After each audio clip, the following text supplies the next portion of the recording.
Bonjour à tous et à tous et bienvenue pour déjà ce 6e numéro du MAG mensuel du district d'Alsace de football. Nous sommes aujourd'hui au siège du groupe Vivialis, nouveau partenaire du district que nous allons vous faire découvrir tout au long de ce MAG. Pour démarrer ce MAG, comme toujours, l'actu du district, même si les compétitions n'ont pas repris, eh bien, le foot continue. L'actu du district en 120 secondes.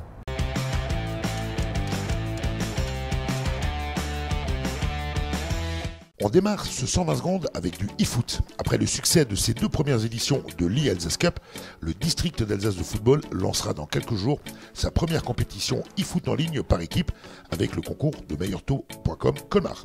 Nouveauté, cette épreuve mettra aux prises des formations alsaciennes qui s'affronteront au meilleur des 3 matchs. Pour l'occasion, un dispositif exceptionnel sera déployé avec notamment la retransmission de certaines rencontres en live sur les supports du district d'Alsace.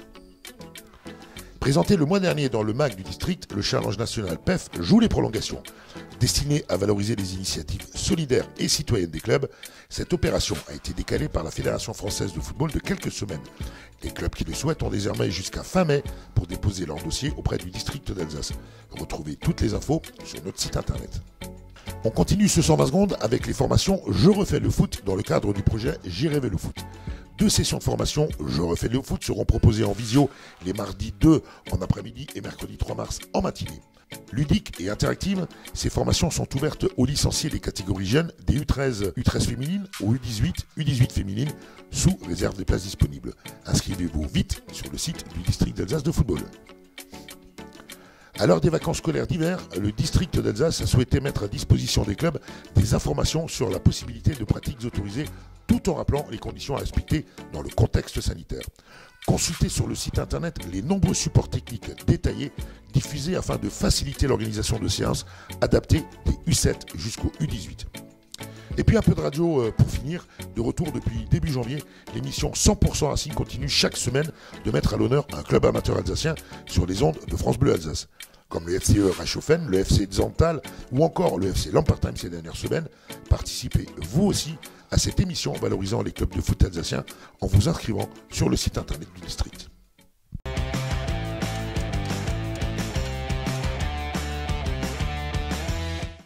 On vous en a parlé il y a quelques jours à peine. Le district d'Alsace de football va lancer là, début mars, une campagne de recrutement pour étoffer ses commissions et ses différents territoires.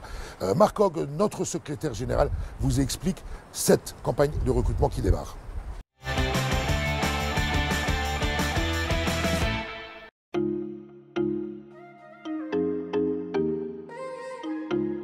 Nous souhaitons effectivement, dans la droite lignée de notre projet de campagne, ouvrir nos commissions à de nouveaux membres. La raison, elle en est relativement simple. On nous a souvent fait le reproche de vivre un peu en autarcie et de ne pas ouvrir nos portes à des forces nouvelles. Je crois que notre équipe également, il y a des personnes qui vieillissent, il y a des personnes qui ont peut-être manifesté le souhait de transmettre le flambeau, et la meilleure manière qu'il soit, c'est justement de faire appel à des forces nouvelles dans nos diverses commissions.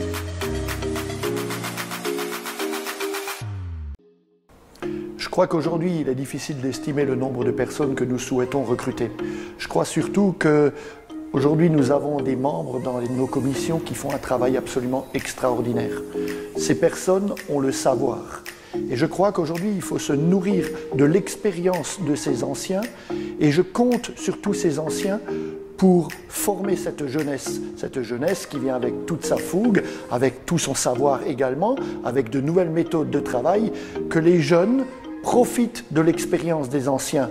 Donc nous serons peut-être à un moment donné en sureffectif, mais ce n'est pas grave. L'objectif véritablement, c'est former une équipe et réussir ce trait générationnel entre les jeunes et les anciens. C'est le vœu que je formule véritablement, car les anciens ont ce savoir et travaillent et sauront donner les bons conseils à toute cette jeunesse.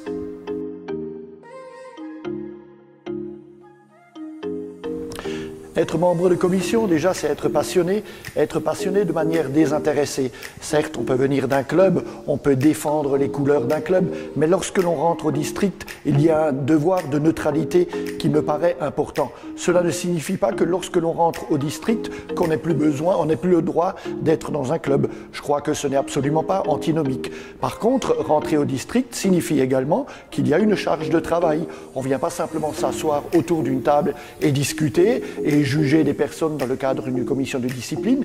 Il y a un travail en amont de prise en compte des dossiers, de connaissance des dossiers, mais également ce travail se mène en aval après la réunion où il faut travailler, que ce soit dans une commission des compétitions, une commission réglementaire, une commission de discipline. Véritablement, il faut de la disponibilité et de la régularité dans l'investissement.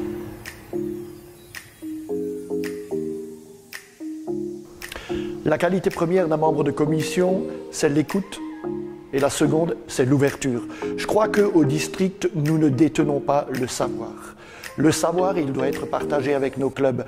Nous avons eu l'occasion lors de nos diverses réunions de territoire, mais également lorsqu'on entend des Facebook Live, entendre des idées très intéressantes. Et je crois que ces idées intéressantes, il faut se les approprier, les clubs doivent les véhiculer, et nous, l'instance, nous allons essayer de les construire avec ces personnes. C'est un peu toute cette notion d'ouverture que nous voulons décliner, que ce soit en ouvrant nos commissions à de nouvelles personnes, mais également en ouvrant nos territoires et en créant des conseils de territoire. Qui peut nous rejoindre au district? La question, elle est bonne. On pourrait plagier Sardou et puis dire les jeunes de 7 à 77 ans.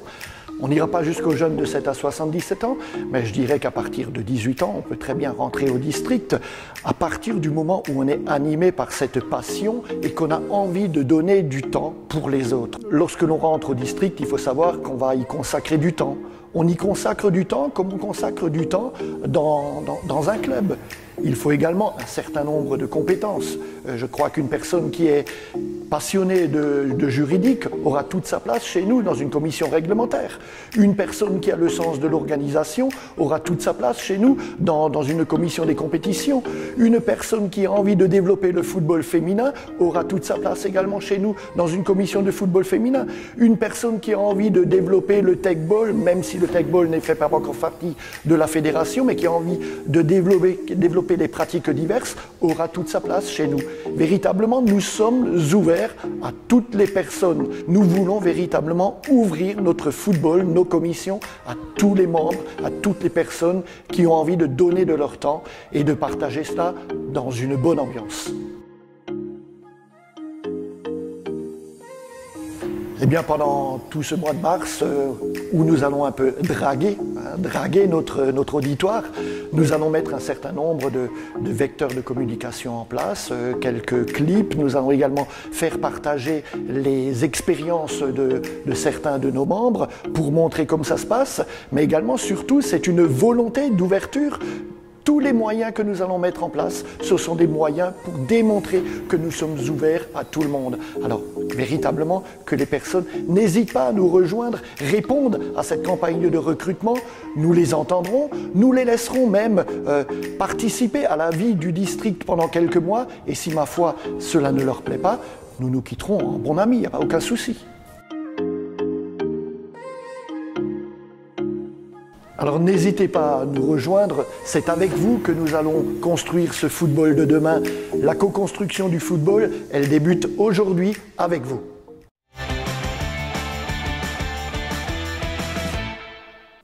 Toujours depuis le siège du groupe Vivialis, où il fait non seulement bon travailler, mais également faire du sport, on poursuit ce mag avec celui qui est né à Strasbourg, qui a grandi à Zellwiller, qui a passé quelques années au Racing Club de Strasbourg avant de partir faire une très très belle carrière en Angleterre et de revenir en France.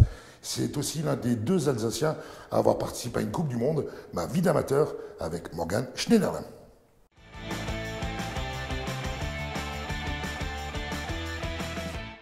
Vous avez promis une rubrique Ma vie d'amateur un peu exceptionnelle aujourd'hui. On a le plaisir d'accueillir celui qui aura bien évidemment démarré sa carrière chez les amateurs dans un petit club alsacien, mais c'est surtout celui qui aura participé à une Coupe du Monde. On a le plaisir d'accueillir aujourd'hui l'enfant de Zellwiller, notre ami Morgan Schneiderlin. Morgan, bonsoir à toi. Bonsoir Jean-Luc, bonsoir à tous. Un plaisir d'être d'être ici avec toi et répondre à tes questions.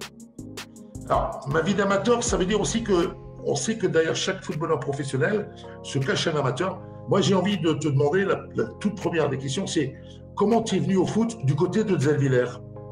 J'ai pas vraiment joué à Zellwiller, mais c'est j'ai été introduit au niveau foot grâce à mon grand-père et à mon père. Mon grand-père était un des fondateurs du SR Zellwiller et un des présidents. Et mon père était un gardien qui a aussi joué à Zellwiller. Donc voilà. Est-ce que c'est une question que je pose d'une manière récurrente? Est-ce que tu te souviens de la première fois où tu as disputé ton tout premier match?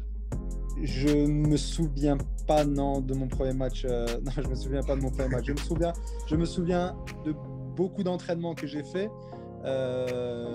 et comment j'y suis allé grâce à mon grand-père. Parce que ce qu'il faut savoir, c'est que moi, je n'ai pas commencé vraiment à Zellwiller. Je n'ai pas eu de licence à Zellwiller parce que j'étais trop jeune à ce moment-là. Parce que tous les clubs des alentours et Zellwiller ne voulaient pas prendre un gamin de 5 ans pour s'entraîner parce que c'était trop jeune. Et le seul club qui m'a accueilli, c'était le Racing Club de Strasbourg. Alors, on va parler du Racing forcément parce que 95-2008, c'est quand même un bail. Tu es arrivé au Racing en 95, ouais.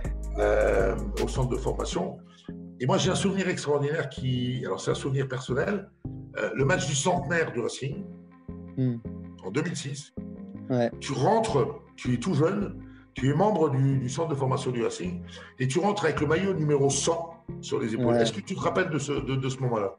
Ouais, je me rappelle très très bien de ce moment-là. Je me rappelle que 2 jours avant, je m'entraînais pour la première fois avec les pros. C'était Jean-Pierre Papin qui m'avait convoqué. Je faisais 2 entraînements vraiment corrects et j'ai été convoqué pour ce match-là et j'arrive au vestiaire et je vois que j'ai le numéro 100. Donc je peux vous dire que je me suis fait chambrer de tous les côtés.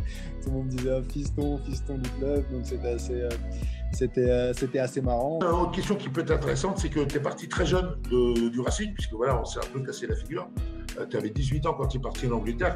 Est-ce que c'était pas trop difficile de partir aussi jeune dans un autre pays, découvrir un autre football, une autre culture, une autre langue? Oui, c'était difficile parce qu'on se sent toujours prêt peut-être à quitter le cocon familial, à quitter sa famille. Et moi, ça faisait peut-être 2-3 ans où j'avais des propositions de clubs étrangers, mais j'étais jamais vraiment prêt à quitter ma famille et ce cocon familial. J'ai fait le choix de partir à Southampton pour diverses raisons. Sportive et parce que je sentais bien et j'avais une bonne alchimie avec les dirigeants sur place. Mais c'est clair que quand on arrive en Angleterre et qu'on ne sait pas parler la langue, on arrive tout seul là-bas, qu'on ne sait pas cuisiner, que voilà, il y a tout qui change. Oui, il y a eu des moments où c'était un petit peu plus dur, mais t'as appris à faire des pâtes, quoi. J'ai appris à faire des pâtes. Des pâtes au ketchup, c'était mon plat préféré. Non, c'était pas évident, mais dans mon canapé le soir, en ayant mes parents au téléphone à cette époque-là, en ayant mes amis, voilà, j'avais pas perdu de vue l'objectif et pourquoi je suis allé là-bas. Donc je faisais voilà, boulot, dodo, et voilà, c'était comme ça et je savais pourquoi j'étais là-bas, mais c'est clair que c'est pas évident quand on sait même pas répondre à What's your name, c'est un peu difficile. On a tous vécu la descente aux enfers du Racing. Malheureusement pour toi, tu étais obligé de partir. Mais quand on regarde ta carrière, Southampton, Manchester United, Everton et maintenant Nice, on peut dire que tu as quand même vécu une belle carrière. Ouais, je suis content de ma carrière. Après, je suis un interne insatisfait. Donc voilà, j'ai des petits regrets sur quelques petits choix que j'ai pu faire à certains moments donnés d'une carrière, mais qui n'en a pas. Voilà, moi, je suis très content aujourd'hui d'avoir fait cette carrière-là, qui n'est pas finie. Mais comme j'ai toujours dit, voilà, dans le football, il y a une part de talent. Il y a une part de choix et il y a une part de chance. Dis-moi, Southampton, tu y es resté quand même un paquet d'années. Mais il y a un autre pan de ta carrière qui est assez intéressant. Tu as fait toutes les équipes de France, des U17, en passant par les espoirs et bien évidemment l'équipe A. Et je pense qu'ils ne sont pas nombreux, et encore moins des Alsaciens, des vrais Alsaciens. Je pense que tu es le seul à avoir participé à une Coupe du Monde. C'était au Brésil en 2014. ça a été juste un moment extraordinaire. Voilà, j'étais très fier de retrouver l'équipe de France et de trouver un effectif qui vivait bien. On avait à cœur aussi de redorer le blason de l'équipe de France parce que voilà, elle revenait d'un mondial 2010 où il s'est passé ce qui s'est passé. Je ne vais pas revenir dessus. Un Euro 2012 où c'était encore difficile. Donc en 2014, on a vraiment eu à cœur, voilà, de se refaire aimer entre parenthèses des Français. Et c'est ce qu'on a su faire. Donc j'étais très fier d'être dans un effectif comme ça. Et pour ma part, jouer au Maracana devant toute ma famille qui est arrivée pour ce match, c'était un moment inoubliable et un moment dont je me rappellerai toute ma vie. Nous, on a tous vécu le Maracana depuis notre canapé. Toi, tu l'as vécu sur le rectangle vert. Mais au-delà de ce souvenir en équipe de France, j'ai envie de dire sur l'ensemble de ta carrière, hormis ce moment-là, c'est quoi ton meilleur souvenir? Sur l'ensemble de ma carrière, mon meilleur souvenir, c'est la montée de deuxième division à Première Ligue. C'était juste un moment extraordinaire où on avait un groupe, mais vraiment un groupe de potes et un groupe de joueurs tellement talentueux. Ce qu'il faut savoir, c'est que moi, j'ai fait le choix d'aller dans un club de Southampton en deuxième division qui était un petit peu risqué parce que j'avais des clubs de première division qui me voulaient, mais je savais que j'allais avoir plus de temps de jeu en deuxième division qu'en Première Ligue. Donc, je suis parti là-bas et l'année d'après, le club coule financièrement, entre parenthèses, pas comme le Racing, mais descend en troisième division et se fait racheter par Marcus Libert qui nous sauve un petit peu. Et à partir de ce moment-là, voilà, Marcus Libert a injecté de l'argent et a fait en sorte que ce club se stabilise et a ramené beaucoup de très bons joueurs. Et on avait vraiment un groupe de potes et donc j'ai connu la troisième division où c'était vraiment très difficile de s'extirper de là. La deuxième division l'année d'après et directement une montée en Première Ligue. Donc ce match de deuxième à Première Division, quand on gagne 4-1 chez nous à la maison et quand le stade se fait envahir par une marée humaine et qu'on est soulevé par les supporters de Southampton et qu'on sait que voilà, qu'on a redonné à la ville la Première Ligue et que moi, mon rêve de gosse allait se réaliser en jouant en Première Ligue, c'est juste le meilleur souvenir que j'ai après le Maracana. Il y a beaucoup de petits footballeurs alsaciens qui, soit de Zellwiller ou d'ailleurs, qui rêveraient d'endosser une carrière de joueur professionnel. Et derrière chaque pro se cache forcément un amateur. Qu'est-ce que tu pourrais leur donner comme conseil, comme petit tuyau pour dire, ben voilà, moi, Morgan Schneiderlin de Zellwiller, aujourd'hui, j'ai une carrière qui est plutôt sympa et qui est loin d'être terminée. C'est quoi ton conseil aux petits footballeurs alsaciens si demain ils rêvent de devenir footballeur professionnel? Travailler et encore travailler. C'est peut-être l'éducation que j'ai reçue, mais voilà, il y a bien sûr des sacrifices à faire, bien sûr des choses dont, quand on veut être footballeur professionnel, on doit s'acquitter de faire quand on est jeune. On ne peut pas avoir le même train de vie que tous nos copains. Il faut mettre tous les chances de nos côtés pour réussir. On ne peut pas sortir tous les week-ends, on ne peut pas avoir la vie que nos potes ont à côté. Et il y a le travail, toujours avoir cette envie de progresser sans jamais oublier que le foot c'est un jeu et il ne faut jamais perdre cette passion et cette envie de s'amuser et de prendre du plaisir. C'est le plus important. En tout cas, Morgan, mille fois merci d'avoir pris quelques minutes de ton temps. Je sais que entre les soins, les matchs, les récupérations, c'est pas vraiment facile. Je voulais très sincèrement te remercier au nom du foot amateur et je suis persuadé que plein de petits Alsaciens vont se reconnaître avec toi. Mille merci d'avoir été avec nous dans ce mag. Ben, c'est un plaisir et merci pour l'invitation.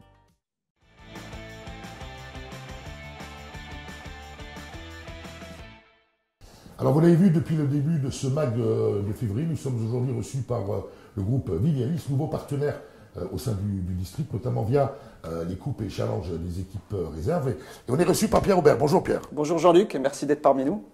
Alors Pierre, en deux mots, Vivialis, le groupe, c'est quoi?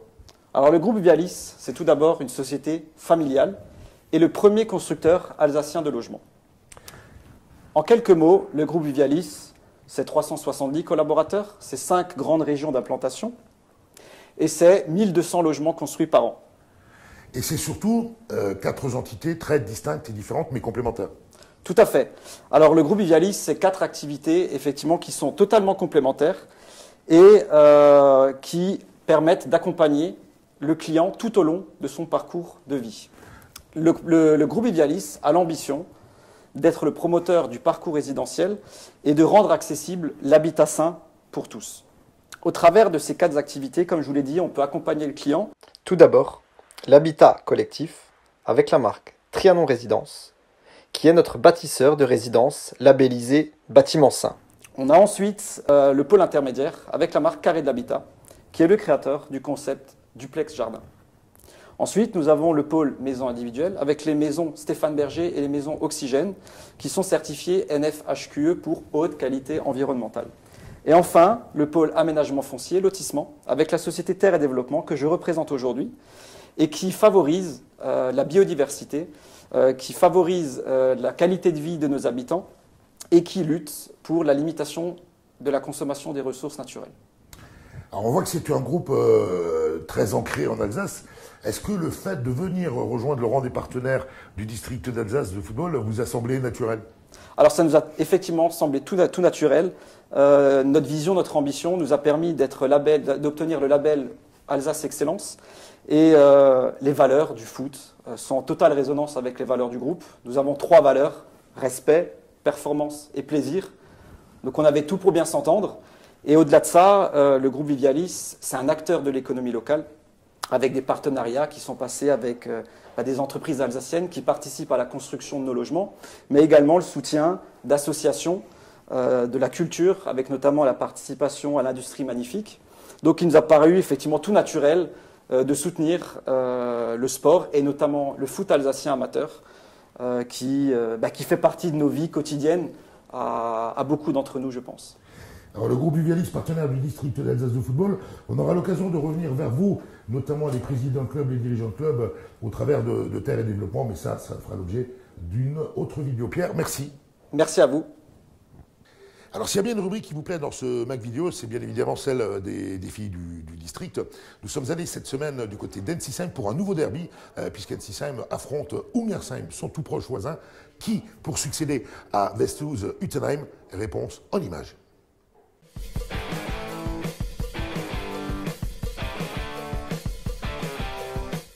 De retour sur les terrains pour ce nouveau défi du district d'Alsace de football. Nous sommes aujourd'hui à Ensisheim avec l'équipe locale d'Ensisheim à ma droite, dans le cadre de ce derby face à leur voisin Ungersheim à ma gauche. Alors on va vous dire la vraie vérité. On était venu la semaine dernière pour faire un premier enregistrement et ça a bugué, voilà, entre Steve qui était en RTT, le stagiaire du mercredi qui n'était pas en forme, ce qui fait que les images ont bugué. Donc on est tout simplement revenus et je voudrais très sincèrement remercier les 2 équipes d'avoir joué le jeu une 2e fois, puisque la semaine dernière c'était Ungersheim qui s'était imposé face à Ensisheim, et d'une manière très fair-play ils ont décidé de revenir et de remettre en jeu leur victoire de la semaine dernière. Alors qui aujourd'hui va l'emporter, Ensisheim ou Ungersheim? On va voir tout de suite.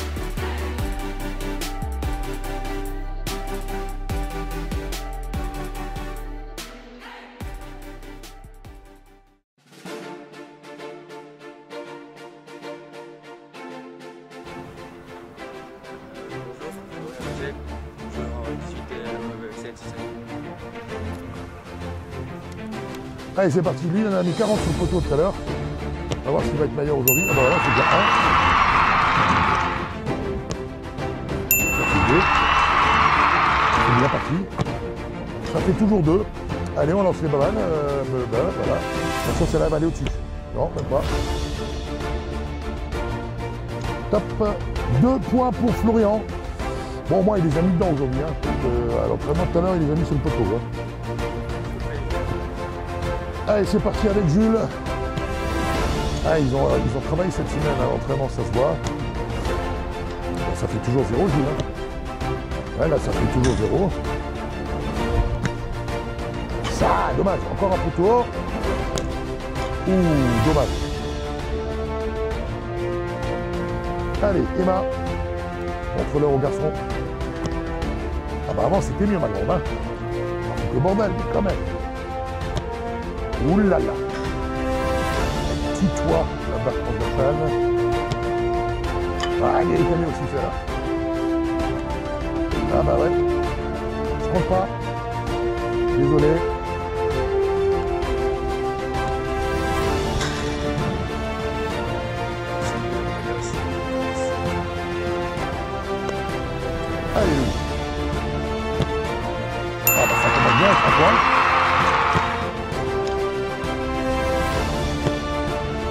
Aïe. Dommage, elle était belle. Bon bah c'est mieux la semaine dernière, hein.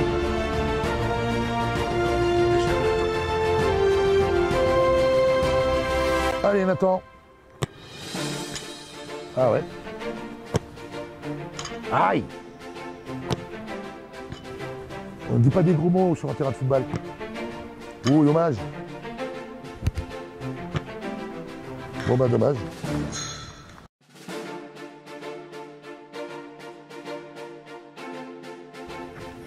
Quentin Kozala. Allez, c'est parti avec Quentin. Bon, il a dit qu'il allait être fort aujourd'hui, donc pour l'instant il est fort. Il n'y a pas grand chose, hein. Donc là je dis rien. Hein. Faut bien les chambrer un peu les garçons. Ouh, dommage celle-là. Attention.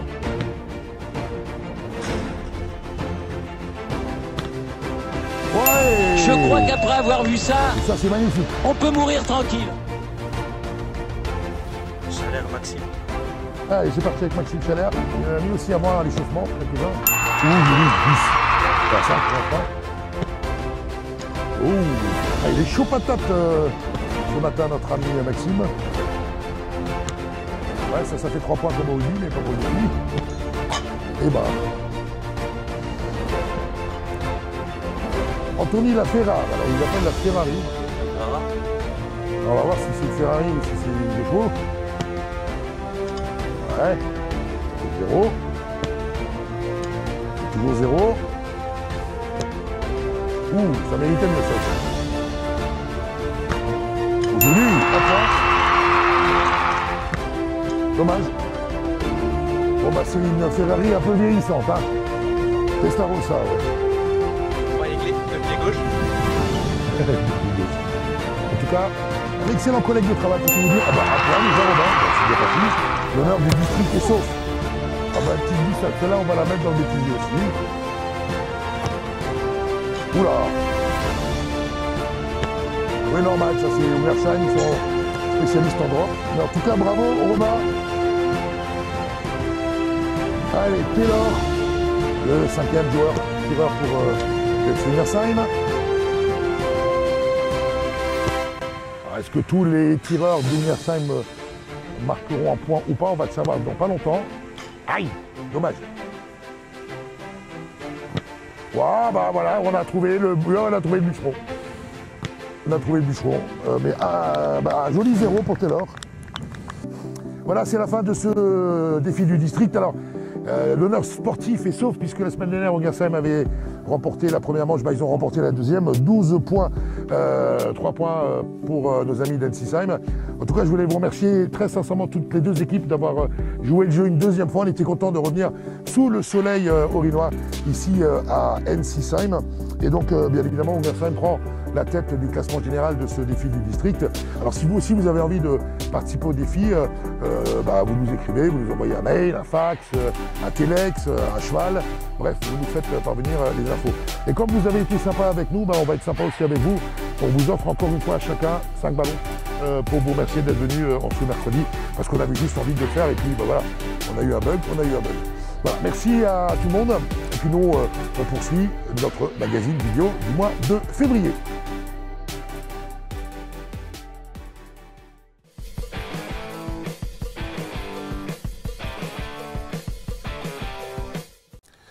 Vous êtes nombreux les clubs alsaciens à disposer d'un terrain synthétique, ce qui vous facilite bien évidemment la pratique du football, notamment en hiver. Mais même en hiver, il faut penser à entretenir son terrain synthétique.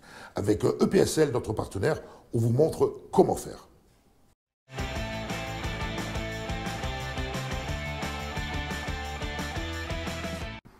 Rubrique l'œil du pro dans ce MAC de février avec l'entretien des terrains synthétiques. On est sur le tout nouveau terrain synthétique du club de Lingolsheim.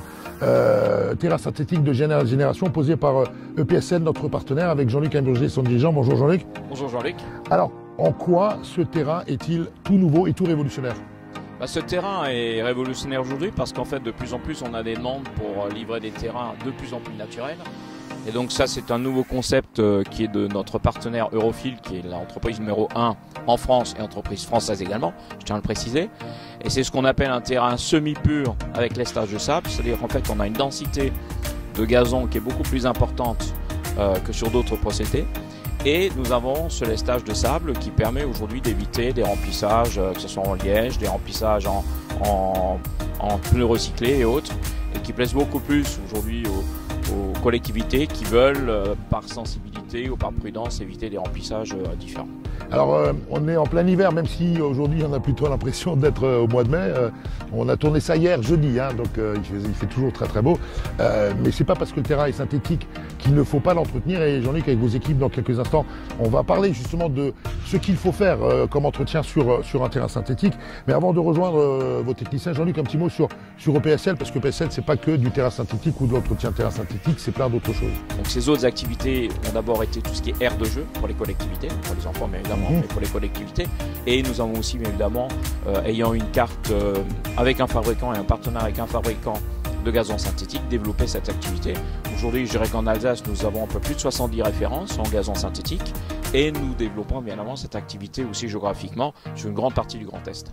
Avec également pour vous, les présidents de club qui nous regardaient ou les dirigeants, toujours le bon plan du district avec Jérémy et Sébastien, les commerciaux qui sont juste derrière moi, avec de très belles offres qu'on continue de vous faire profiter parce que les temps sont durs pour tout le monde. Merci Jean-Luc d'avoir été avec nous. Merci Jean-Luc. Et nous maintenant, on va vous montrer tout simplement le travail qui est à faire pour bien entretenir vos terrains synthétiques. Alors on vient de le voir, l'entretien d'un terrain synthétique est important, voire même primordial, avec Sébastien Schweblin, chargé d'affaires EPSL. Sébastien, dis-nous s'il te plaît en quelques mots, quels sont les entretiens à faire systématiquement et automatiquement pour conserver la qualité d'un terrain synthétique comme celui-là? Alors effectivement, tu as raison de souligner ce point-là. Il faut aujourd'hui absolument ne plus minimiser en fait l'importance des entretiens de terrain synthétique. Donc on va trouver réellement trois typologie d'entretien. Tu as l'entretien hebdomadaire qui va consister à brosser le terrain. Ensuite, il y a des entretiens plus conséquents qui sont des entretiens, alors ça va dépendre de la fréquence d'utilisation du terrain, mais qu'on va réaliser une fois par an ou une fois tous les 2 ans. Et là, on va vraiment faire un gros nettoyage en profondeur, c'est-à-dire qu'on va tamiser en fait toute la matière de remplissage qu'il y a dans le terrain. Ça, c'est la première opération qu'on réalise sur cette grosse prestation. Et ensuite, on va décompacter le terrain pour regagner également en souplesse et conserver un petit peu les qualités sportives de son terrain. Alors, vous l'avez compris, EPSL ne fait pas que de l'installation, mais bien évidemment également de l'entretien de terrain. Et après toutes ces belles paroles, on va vous montrer comment ça marche. Alors dans cette rubrique L'œil du pro, on va justement vous montrer comment ça fonctionne avec Régis Ramstein, conducteur de travaux chez EPSL. Régis, bonjour. Bonjour. Alors on est toujours sur le terrain de Lingo, mais avec moi j'appelle ça un tracteur, mais ça sert certainement à plein d'autres choses. Régis, j'aimerais que tu nous expliques à quoi sert cette machine. Alors justement, cette machine, donc le tracteur avec son outil derrière, il est très polyvalent. Cette machine décompacte le substrat qui est enfoui dans la fibre, ce qui permet de remonter toutes les impuretés, de les aspirer et ensuite de les filtrer grâce à un crible, et ce qui permet de trier toutes les impuretés, et à la fin un brossage également par une brosse circulaire afin de remettre le substrat à plat. Et donc ça c'est pour l'entretien, on va dire, le plus important des deux dont parlait Sébastien tout à l'heure, et c'est à faire 1 à 2 fois par an selon l'utilisation du terrain. Tout à fait. Il est très important d'entretenir un terrain parce que bon, tout au long de l'année, un certain nombre de choses s'accumulent sur le terrain et donc dans la fibre. Et donc pour pallier à cela, un nettoyage est nécessaire, un gros nettoyage est nécessaire. Sans compter le brossage toutes les semaines, un peu comme la tonte d'un terrain vert le vendredi avant les matchs du week-end. Mais ça, c'est une autre étape. Voilà également, un brossage hebdomadaire est le bienvenu pour entretenir la fibre. Et ben voilà, vous savez tout maintenant sur comment bien entretenir votre terrain synthétique.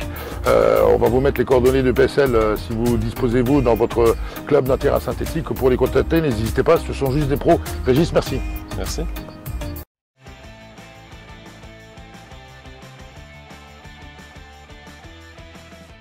Voilà, c'est la fin déjà de ce nouveau magazine du district d'Alsace de football. On était depuis les locaux du groupe Vivialis. Pierre, encore merci de nous avoir accueillis. Merci d'être venu, c'était un grand plaisir. Et puis, à très bientôt. Vous poursuivrez les aventures district Vivialis sur les réseaux. Et puis n'oubliez pas, à partir de la semaine prochaine, début d'une nouvelle aventure au sein du district d'Alsace, l'e-Challenge Foot. Merci et à très bientôt.